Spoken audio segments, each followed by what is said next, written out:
Hello friend, कैसे हैं आप लोग। तो आज हम पढ़ेंगे secondary school examination 2026 annual exam. Bihar board के जितने भी स्टूडेंट हैं जो 10वीं क्लास में हैं, देखिए सेकेंडरी का मतलब होता है 10वीं क्लास। तो 10th क्लास के जो भी स्टूडेंट जो 2026 में बोर्ड एग्जाम देने जा रहे हैं, उनके लिए गवर्नमेंट की तरफ से जो मॉडल क्वेश्चन आता है, उस मॉडल क्वेश्चन में हम आज देखेंगे मैथ यानी कि गणित।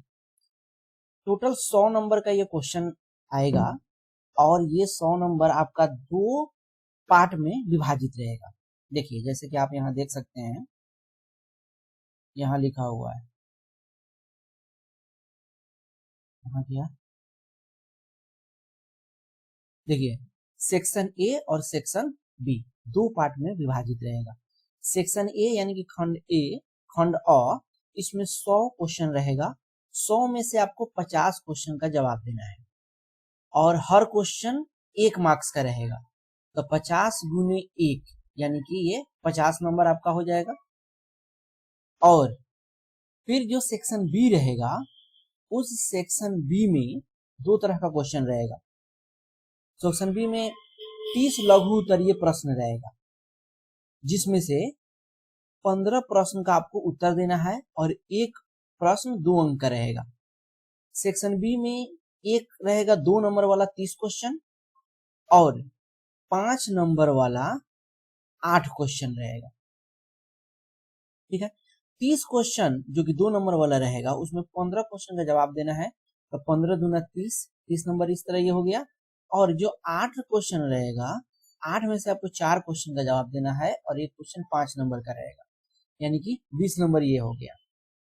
तो सेक्शन बी में आपका 30-20 50 नंबर आ जाएगा और सेक्शन ए में जो 50 वो ऑब्जेक्टिव आप किए रहेंगे वो 50 नंबर आ जाएगा। टोटल मिलके टोटल 100 नंबर का आपका क्वेश्चन आएगा। तो इस तरह से आपको क्लियर हो गया कि किस तरह से आपका क्वेश्चन रहेगा। तो चलिए बिना देरी किए हुए क्वेश्चन को शुरू करते हैं। आज इस क्लास में हम 10 ऑब्जेक्टिव करेंगे, ठीक है। फिर अगले क्लास में 10, इस तरह से 10-10 करके हम छोटा छोटा वीडियो बनाएंगे। पहला क्वेश्चन है 92/115 का सरलतम रूप क्या है। देखिए ये जो 92/115 है, अब आपको समझ में नहीं आ रहा है किससे कटाए। ये तो लग रहा है ना कि किससे कटाए, किससे कटेगा, 3 से कटेगा कि नहीं कटेगा। 3 से भी चेक करेंगे तो 9 2 11, ऊपर 3 से नहीं कट रहा है। जब इस तरह का क्वेश्चन है ना, तो ऑप्शन से आप बनाने की कोशिश करिए। देखिए ऊपर 92 है, कट के 46 आना चाहिए। तो 46 को 2 से गुना करेंगे तो 92 आ जाएगा, यानी कि 92 को कटाए हैं तो 46 आया है। उसी तरह से नीचे हर 23 है, तो जब 46 में 2 से गुना किए हैं तो ऊपर 92 आया है। तो इस 23 में भी 2 से गुना करने पे हमको 215 आ जाना चाहिए, जो कि संभव नहीं है, तो ये वाला ऑप्शन नहीं होगा। अब बी को देखिए, 4 में किस चीज से गुना करेंगे कि 92 आएगा। तो 92 में 4 से भाग दे दीजिए, 4 दूना 8, 1 2 4 3 12, 23 से 92 में 23 से गुना करेंगे, सॉरी 4 में 23 से गुना करेंगे तो 92 आएगा। उसी तरह 5 में भी 23 से गुना करेंगे तो 115 आना चाहिए। तो 23 से 5 में गुना करके देख लीजिए, 5 3 15 के 5, हाथ में 1, 5 दूना 10, 1 11, आ गया ना 115, यानी कि बी ही आंसर होगा। इस तरह से जब आप देखेंगे कि फंस रहे हैं, कट नहीं रहा है, तो ऑप्शन से भी आप बना सकते हैं। दूसरा क्वेश्चन, दो परिमेय संख्याओं के बीच अधिकतम कितने परिमेय संख्या हो सकती है। देखिए इसका आंसर तो आपको याद रखना पड़ेगा कि अनंत होता है। दो परिमेय संख्या के बीच में अनंत अपरिमेय, दो परिमेय संख्या के बीच में अनंत परिमेय संख्या होता है। और कैसे होता है, देखिए मान लेते हैं एक संख्या 3 है और एक संख्या 8 है। 3 8 जोड़ेंगे तो 8 1 11, इसे निकालते हैं ना, इन दोनों के बीच परिमेय संख्या निकालिए तो 8 + 3/2 यानी कि 11/2, यानी कि 5.5। ये तो बीच में आ गया 5.5। अब 3 और 8 के बीच में जितना सारा जगह है, हर जगह में पॉइंट पॉइंट पॉइंट निकाल सकते हैं। जैसे 3 और यहाँ पे आया ये 5.5, 3 और 5.5 के बीच में परिमेय संख्या निकालेंगे तो दोनों को जोड़िए, 2 से भाग दीजिए, 3 + 5.5/2 यानी कि 8.5/2। इन दोनों के बीच में यहाँ आ गया 8.5/2। फिर इन दोनों के बीच में निकालने के दोनों को जोड़ से 2 से भाग। इस तरह से हम लगातार दोनों को जोड़ के 2 से भाग करते करते अनंत निकाल सकते। इसलिए इसका आंसर अनंत हो। और आपको याद भी रख लेना है कि दो परिमेय संख्याओं के बीच अनंत परिमेय संख्या होता है। अब अगला क्वेश्चन देखिए, 3 नंबर क्वेश्चन, निम्नलिखित में किसका दशमलव प्रसार शांत है? देखिए, शांत कहने का मतलब है कि जब हम भाग दें तो पूरा पूरा कट जाए। जैसे 1/4 है, इसको देखेंगे तो आएगा 0.25, यानी 2 अंक के बाद ये पूरा पूरा कट जा रहा है। इसी तरह से आपको देखना है। तो कैसे निर्धारित होता है, एक और उदाहरण देते हैं। 1/5 अगर लेंगे तो ये होता है 0.2। तो शांत होने के लिए आप जब क्लास में पढ़े होंगे, शांत होने के लिए, नहीं भी पढ़े होंगे तो याद भी करें, शांत होने के लिए हर में 2 और 5 का गुणज होना चाहिए, इसके अलावा कोई नहीं। इसके अलावा अगर हर में 3 आ जाए, 7 आ जाए, 11 आ जाए, इस तरह का गुणज आ जाए तो वो अशांत रहेगा। ठीक है, तो वही यहाँ पे चेक करेंगे, हर को केवल चेक करेंगे। यहाँ 88 है, 88 को चेक करेंगे तो 11 × 8 होगा, ये तो 11 आ गया, ये अशांत हो गया। फिर ये 210 है, यानी कि 21 × 10 है। 21 को देखेंगे तो 7 × 3, ये 7 3 दोनों आ गया, ये अशांत है। 1600 को देखेंगे तो 16 × 100 लिख सकते हैं, 100 छोड़िए क्योंकि ये 25 × 4 होता है 100, ये 5 का गुणज, ये 2 का गुणज। 16 भी देखेंगे तो ये 2 के पावर कितना, 4, 2 दूना 4, 2 8 2 16, यानी कि सारा का सारा 2 का गुणज है, तो ये हो जाएगा शांत। यहाँ भी देखेंगे तो नीचे में 110 है, यानी कि 11 गुणज है, ये भी अशांत है। तो पूछा है शांत कौन है, शांत होगा सी। ठीक है, चौथा क्वेश्चन देखिए, by² plus by plus a के शून्यकों का गुणनफल ज्ञात कीजिए। देखो, बहुत ही शानदार क्वेश्चन है, बहुत ही कंसेप्चुअल वाला क्वेश्चन। जब भी इस तरह का क्वेश्चन देना तो आपको ये स्टैंडर्ड फॉर्म याद रखना होगा। जैसे यहाँ पे दिया है by² plus by plus a, द्विघात बहुपद है, द्विघात बहुपद का स्टैंडर्ड फॉर्म होता है a। देखिए यहाँ y के फॉर्म है तो y के में लिखिएगा आप, ay² plus by plus c। Actually में देखा जाए तो आप याद किए होंगे कि ax² plus bx plus c, x है यहाँ पे वेरिएबल, लेकिन यहाँ पे क्वेश्चन में y दिया है तो y के टर्म में हम यहाँ लिख, उसके बाद जो क्वेश्चन दिया उसको लिख दीजिए। यहाँ क्वेश्चन है by² प्लस by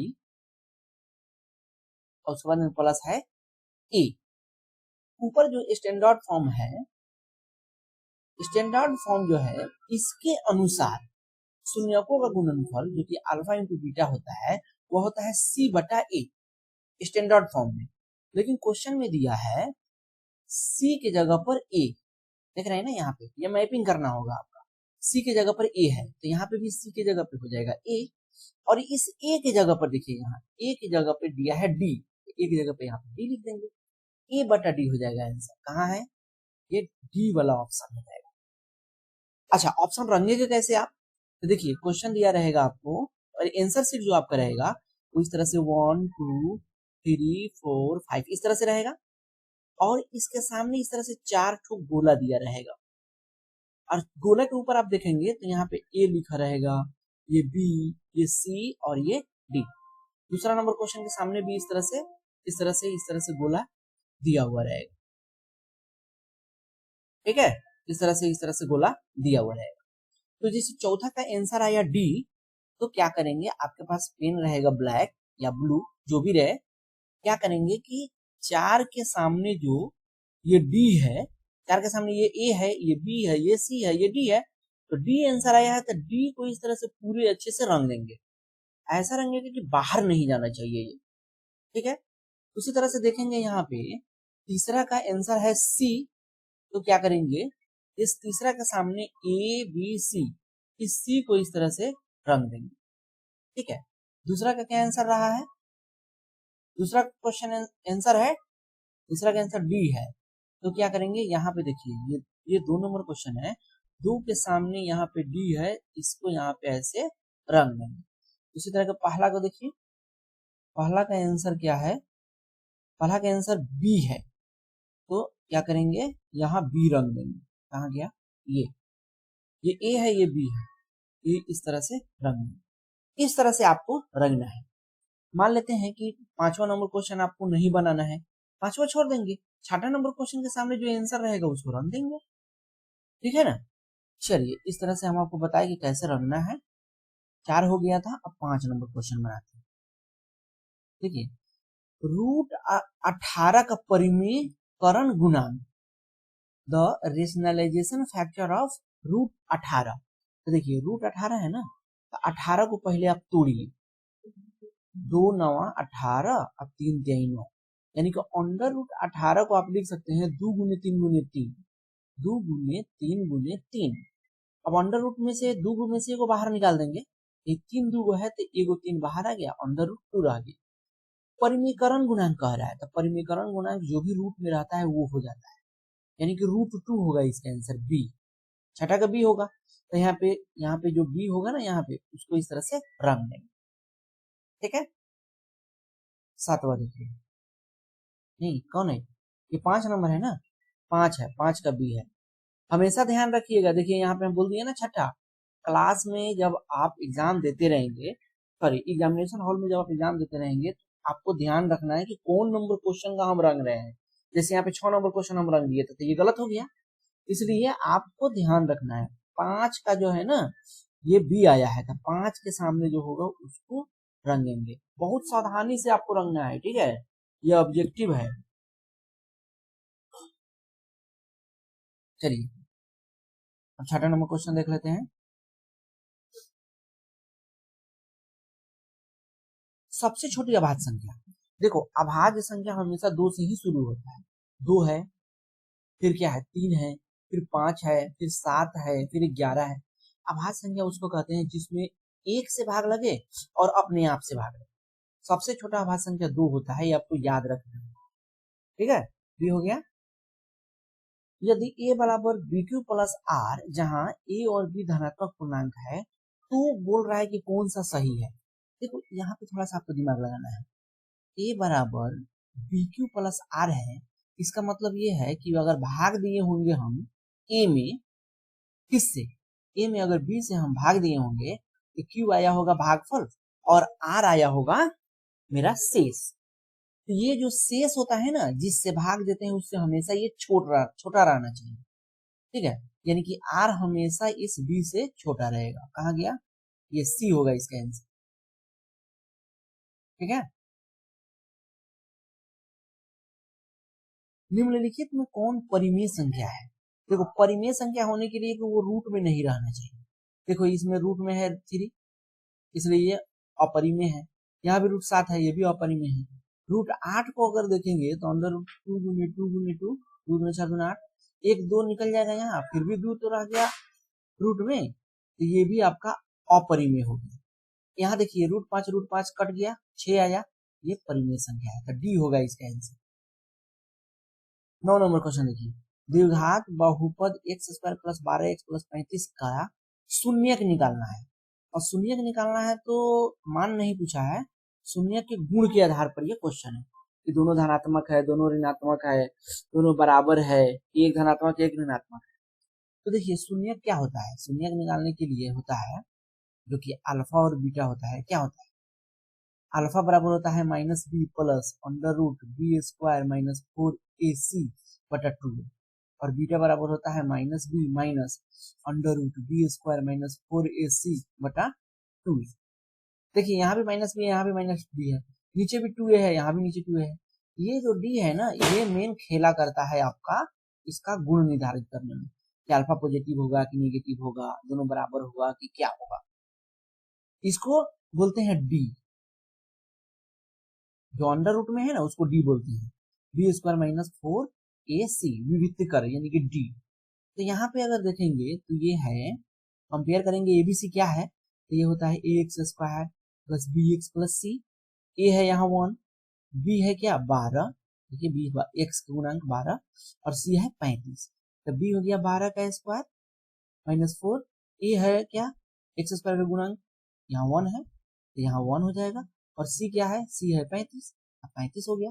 देखो 12 का स्क्वायर करेंगे तो 144 आएगा, अब 35 गुने 4 करेंगे तो 140 आएगा, 5 का 20 हाथ में 2, 12 2 14, ठीक है, ये आया 4, डी का मान आया 4, अंडर रूट डी है तो अंडर रूट जब b है यानी कि अंडर रूट b यानी कि अंडर रूट 4 बराबर 2 आ गया। ठीक है, तो ये अगर जीरो रहता, अगर ये d जीरो रहता तो माइनस बी बटा 2 है, माइनस बी बाई 2 है, दोनों बराबर आ जाता, दोनों ऋणात्मक आ जाता, लेकिन ये तो पॉजिटिव आया। तो एक बार अल्फा निकालेंगे, अल्फा का मान क्या हो जाएगा, यहाँ लिख देता हूँ, अल्फा बराबर माइनस बी, बी क्या है 12 है, तो minus 12 plus under root D, under root D, under root D नहीं समझ में आ रहा है ना, under root B square minus 4ac, तो बी स्क्वायर माइनस 4ac का मान आया है यहाँ पे 4, तो अंडर रूट डी यानी कि under root B square minus 4ac बराबर आया, क्योंकि यहाँ पे 2 आया। देखो कनेक्ट नहीं कर पाया लोग, फिक्स मैं समझा देता हूँ, जल्दी जल्दी में बोल दिया नहीं समझ।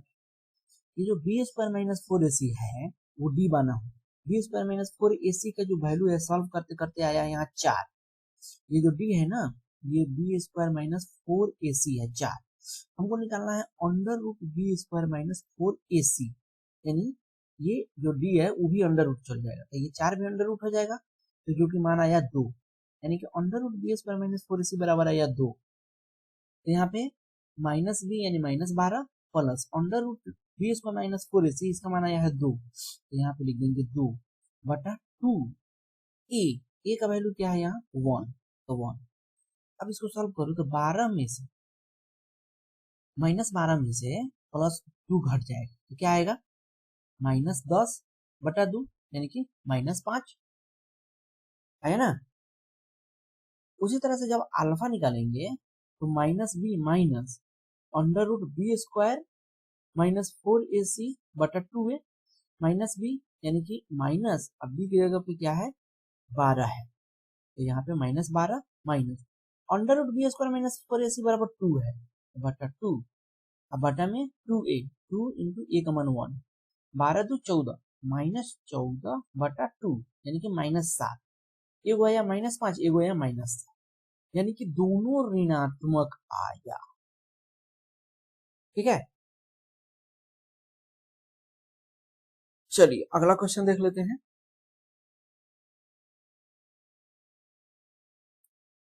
निम्न में कौन अपरिमेय संख्या है, वही बात हो गया, अंडर रूट रहेगा तो अपरिमेय, अंडर रूट 121 निकालेंगे तो 11 आएगा, अंडर रूट 196 निकालेंगे 14 आएगा, अंडर रूट 27 निकालेंगे 3 रूट 3 आएगा, 289 होता है 17, अंडर रूट 289 17, ये कैसे आया आप लिख सकते हैं 27 को 3 गुने 3 गुने 3 निकालते हैं ना, फिर से 27 है ना, 3 9 27 3 3 9, 3 गुने 3 गुने 3, 2 को बाहर निकल गया, एगो 3, 2 को 3 में से एगो 3 बाहर निकल गया, अंडर रूट 3 का ये, तो बोला है अपरिमेय कौन है, तो सी हो जाएगा अपरिमेय। ये जो मैं लिख दिया हूँ जल्दी जल्दी आपको याद रखना पड़ेगा। ठीक है, 14 14 196 17 17 289 11 11 121, आपको कम से कम 20 तक तो स्क्वायर याद ही रहना चाहिए। तो 10 क्वेश्चन ही हम लोग आज करेंगे, फिर अगले छोटी सी वीडियो में अगला 10 क्वेश्चन को करेंगे। ठीक है।